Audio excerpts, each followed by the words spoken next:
In the waning years of the Second Age, the island empire of Númenor sank beneath the sea.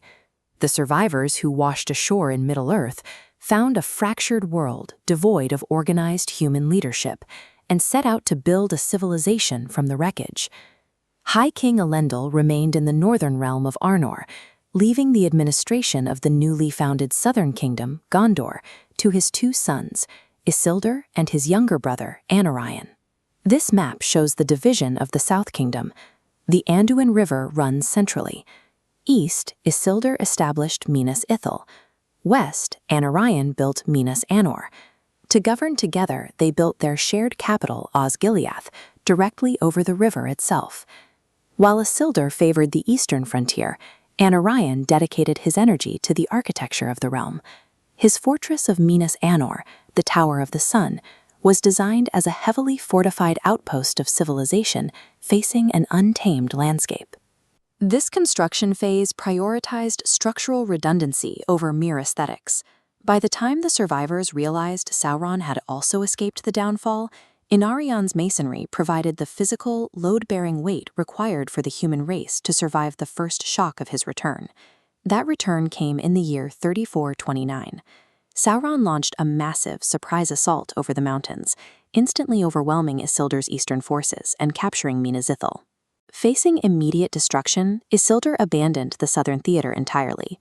He took his family, boarded a ship, and sailed north to Arnor to ask their father for an army. This sudden retreat left Anárion completely isolated. The younger brother was now the sole commander in Gondor, standing between Sauron's advancing legions and the total collapse of the South Kingdom. Anárion orchestrated his defense using the Anduin River and the capital's stone architecture as a deliberate bottleneck, forcing the massive eastern army into a narrow crossing. Against a vastly superior force, he held this defensive line, maintaining a stalemate at Osgiliath for an entire year. By acting as a physical dam against the forces of Mordor, Anárion kept the kingdom intact long enough for his father and the elven High King Gil-galad to assemble the last alliance. When the last alliance of elves and men finally arrived from the north, they absorbed Anárion's battered, battle-hardened southern veterans into their ranks. With these reinforcements, the strategy shifted. The combined host pushed outward, breached the borders of Mordor, and laid siege to Barad-dûr. Historical accounts often romanticize this conflict, but the siege of Barad-dûr was a grueling, static trench war that dragged on for 7 excruciating years. Throughout this brutal campaign, Anárion served as the anchor for human morale. As their elven allies endured the passing seasons with immortal stamina, it fell to Anárion to keep his mortal soldiers focused and functional. Living under the shadow of the Dark Tower meant existing in a state of constant physical decay, breathing in falling ash and enduring the heavy psychological weight of Sauron's presence. The siege eventually bypassed grand tactical maneuvers. It became a pure test of endurance, waiting to see which army would fracture first under the environmental and physical pressure. In the year 3440 of the Second Age, near the very end of the siege, Anárion's watch abruptly ended. A massive boulder launched from the battlements of Barad-dûr struck him directly. The physical weight shattered his armor and killed him instantly in the trenches.